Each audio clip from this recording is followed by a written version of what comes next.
بھارتی فوج اور حکومت کے ایک اور جھوٹ کا پردہ چاک ہو گیا۔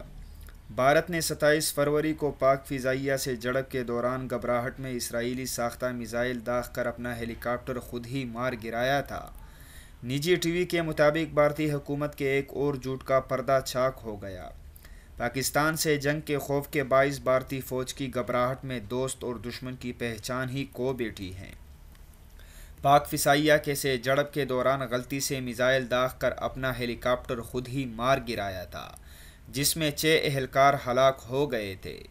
پہلی بھارتی ایئر فورس نے اس ہیلی کاپٹر کو تکنیکی حادثہ قرار دیا تھا، مگر اب جھوٹ کا پردہ چاک ہو گیا ہے۔ بھارتی حکام کی تحقیقاتی رپورٹ میں پتہ چلا ہے کہ اس ہیلی کاپٹر کے گرنے سے تھوڑی دیر قبل بھارتی فضائی دفاعی نظام سے میزائل داغا گیا تھا اور وہی میزائل ممکنہ طور پر ہیلی کاپٹر کی تباہی کی وجہ بنا۔ میزائل فائر کرنے سے قبل شناخت کے نظام سے معلوم کیا جاتا ہے کہ یہ دشمن کا جہاز ہے یا اپنا کوئی طیارہ ہے۔ اب یہ معلوم کیا جا رہا ہے کہ میزائل داغنے سے قبل آئی ایف ایف نظام فعال تھا یا نہیں اور کس جگہ غلطی سرزد ہوئی۔